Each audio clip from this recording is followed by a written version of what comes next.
we are for the third round of our league. We are playing against LTrad, who is near the top of the leaderboard. We've been given the option to play it, so we'll take it. LTrad usually plays Affinity, but he plays a bit of a different style of Affinity, in which he's trying to be a little more all-in on ATOGs and blowing them up, as well as playing more than one Gear Seeker Serpent. He plays Terrarian as well in his list, which is a pretty powerful effect when you're trying to cycle through quickly. This hand looks excellent. We've got a Laguna Band Trailblazer, multiple ways to protect it, a Chomano's Blessing, and a Necrotic Skyguard, which is great for being in the air, a way for us to punch through damage. So we're going to keep this hand. We'll see what LTrad decides to do as he's making that decision. Again, his deck is slightly different than a typical Affinity deck, and a little bit different than the one that I played in my previous pauper league, but is a powerful list and something to be aware of when playing in the pauper queues. And it does look like he's on the Affinity list I was expecting, and starts out with a Chromatic Star. Not the most powerful pauper start. You're looking for Springleaf Drums when you're trying to see your most explosive pauper starts. We're going to play the Necrotic Skyguard. We're not going to try to get too frisky here with our Trailblazer, and then we'll pass the turn.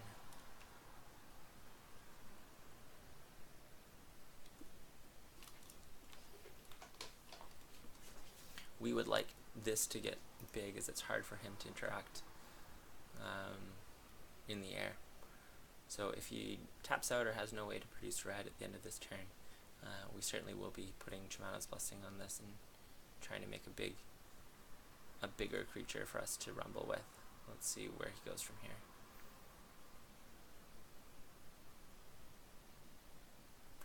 Cast Thoughtcast, as well as playing 2 Frogmites. A reasonable Affinity start, but not something we're going to be super worried about. We did draw a 3rd land, so we're going to start with a Defiant Strike on our Necrotic Skyguard. Try to make it a little bit bigger, a little bit readier to rumble. And we are just going to play our Chomano's Blessing on this right now, just to get our heroic trigger right away, and we'll be happy to name red. So now we have a 4-power flyer that he has no way to interact with, and we can emerge unscathed to continue to make it bigger. Or we have a 3-power flyer, sorry, but we have a 4 or 5-power flyer with emerge unscathed and other things that we'll hopefully draw to continue to put pressure on our opponent. He plays his 3rd land and now has all 3 main colors of mana, and let's see what action he can unleash on us. Plays Prophetic Prism, likely means that we're going to see a Mirror Enforcer next, as it now will be free because he's got 7 artifacts on the battlefield.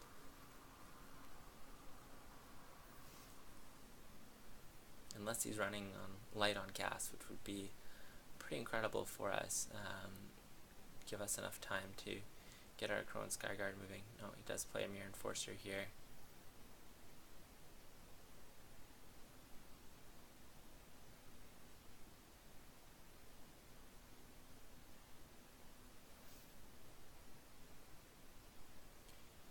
My plan is to aggressively use this Emerge Unscathed to pump our Necrotic Skyguard. We need to get him dead quickly, and we'll play our 2nd Necrotic Skyguard next turn, unless we see a more interesting option to play at 2 mana. It does attack with both Frogmites. We're happy to block with our Laguna Band Trailblazer. Our 0/4 is a pretty good butt to keep these Frogmites from getting too frisky. He's got 1 mana, and we'll see what he's able to come up with for a single mana. Does have Galvanic Blast. Interesting that he chose to do that post-combat rather than pre-combat. I guess maybe he was looking to blow us out with a Mutagenic Growth. So he now has 8 power on board. We have Defiant Strike, so we'll start with that.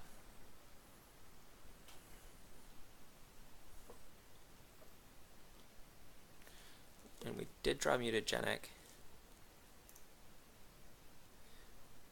like I said, I'm interested in pretty aggressively using this Emerged Unscathed, just trying to do a little math and decide whether it's possible to kill him next turn. Right now we can do 5, we can do 6, we can do 7, 8, 9, that puts him at 7.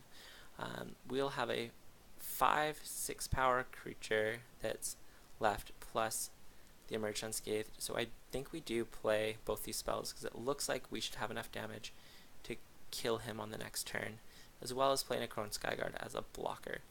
So let's play Emerged Unscathed.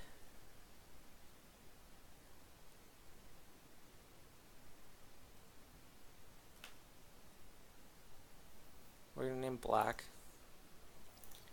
We'll play our Mutagenic Growth.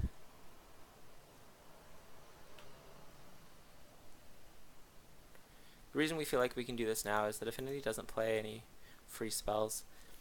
There's no threat of him doing anything to interrupt what we're doing right now. We'll put him to 7. This turn will end, our creature will be a 6/6, plus we have the Emerged Unscathed that will go on the stack. The only way that we could be interrupted at that point is him having Metallic Rebuke. I do not believe he plays Metallic Rebuke in his list. It's very possible I'm wrong and misremembering what he plays. But he's going to go digging and seeing what he can find.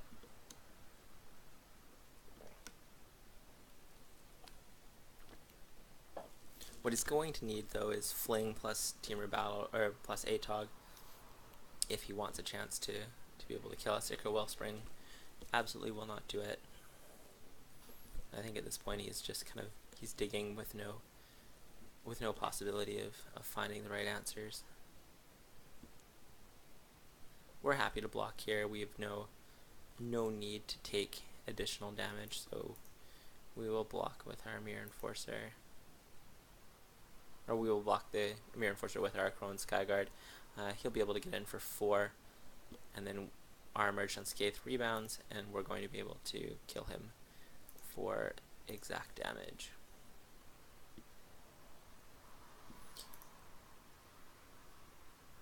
And we'll give ourselves reduction from blue this time. And we have a Deathblade Elite. And we'll attack for 7.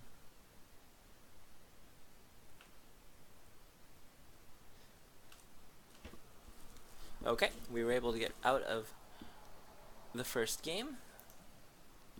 And let's take a look at what our sideboard offers us in terms of ways to deal with our opponent.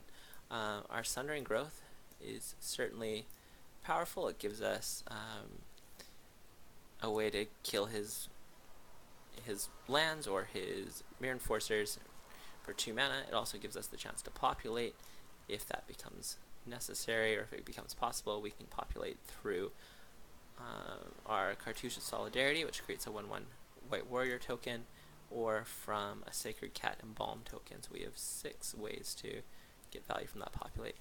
We are also going to play Journey to Nowhere. It's a way for us to deal with his Atogs or deal with some of his other big creatures. And we'll also play Celestial Flare.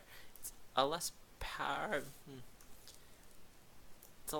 removal spell, and the reason it's less powerful is that he often has many creatures, and so he's sacrificing his worst of them.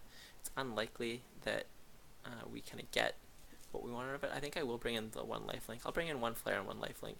We'll play these 6 cards.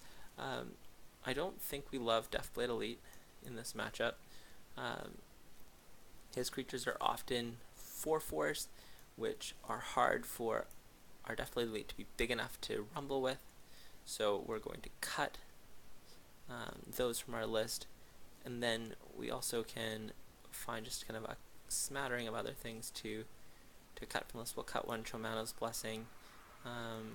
We will cut 1 Defiant Strike.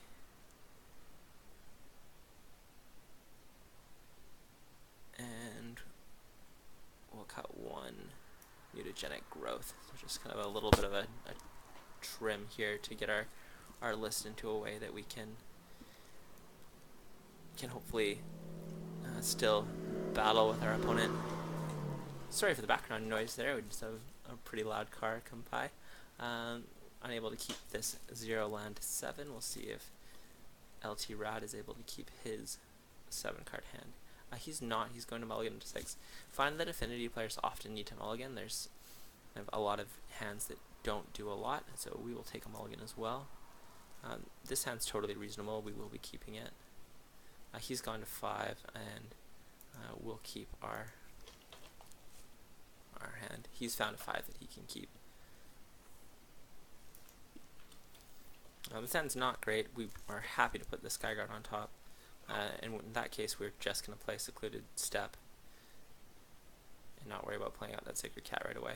So he's down to 3 cards in hand with a Tree of Tails and a Chromatic Star on the battlefield. We'll play our Secluded Step tapped and pass the turn back along. Opponent cycles right away. He's looking for and found land number 2. And plays a Prophetic Prism, so he's now on 4 cards in hand. He's got 2 lands. He's starting to kind of get something going. We will play our Crow and Skyguard. It's open to being killed, but there's not a lot we can do about that.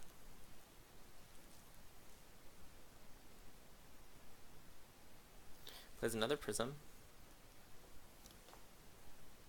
Plays a land. And plays a star, so he's not going to be able to interact with us this turn. We are absolutely going to get the Chomano's Blessing on. We're going to play Defiant Strike first just to cycle, because I mentioned in another video that we should strictly be drawing our cards first, which is correct, and then we are going to put our Pro Red on here. We do not want to lose to Galvanic Blast. And now we're kind of off to the races. Playing a Defiant Strike, we've got some Sacred Cats as ways to roadblock what he's doing. And hopefully we're able to defeat his mulligan to 5 with our mulligan to 6.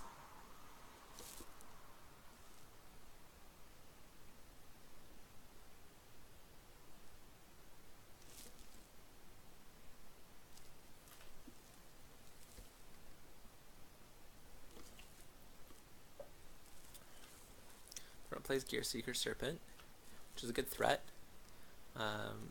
We have a Sundering Growth. We'll play our land to start. Sundering Growth is going to give us a way to kill one of his bigger threats if needed. I don't think at this point we want to just bomb one of his lands. I don't think that's a useful thing to do, and we could gain some value with Sacred Cat and Bombs later. So let's start with a Defiant Strike. See what we draw. Likely we'll be able to play one or both of our Sacred Cats this turn. Find another Defiant Strike. We're happy to play it.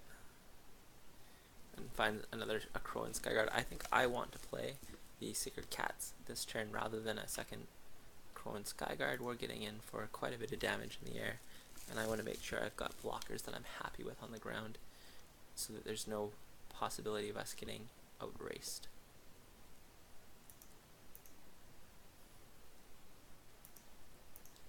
I don't think this is going to affect the clock. We've got a 2-turn clock with the Crow and Skyguard either way.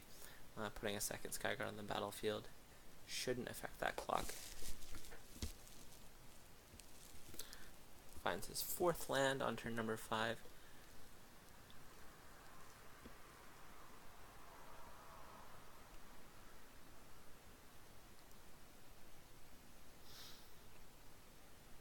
We'll see what he's got in his hand.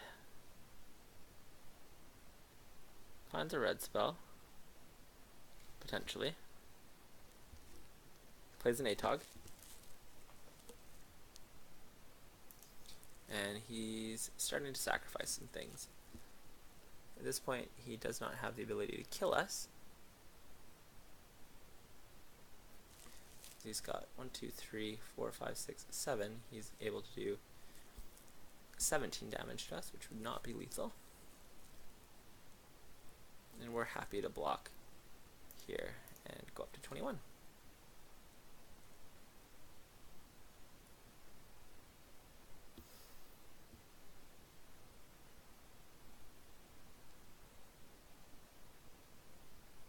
Plays a second Atog. Alright, so at this point we have to kind of decide what we want to do here. I think in all likelihood we want to, well, for sure we want to attack for 5 and bomb, play Skyguard, and then probably try to bomb his Frogmite. He will almost certainly sacrifice, so we're not going to get the extra populate token, but it does take him off 1 extra artifact for him to sacrifice to something like Fling. If he has Temur Battle Rage, he has Temur Battle Rage. There's nothing we can do about that one. But let's start by attacking for 5 because that puts him dead on board dead next turn to our flyer.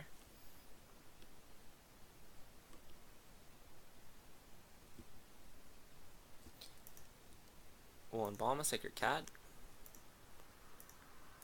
We'll play Skyguard. And he did allow that to happen, so now we got a token copy of our Sacred Cat rather than him taking the time to sacrifice to the ATOG in response, which would have been the correct play. So let's see what he has here. He needs exactly Temur Battle Rage to kill us, or a way to draw cards and find it. He does not have Temur Battle Rage, so he's conceded, and we were able to win the match off the back of our 5 power flying protection from red, crowing Skyguard. Okay, so that was round number 3, and we'll see you back for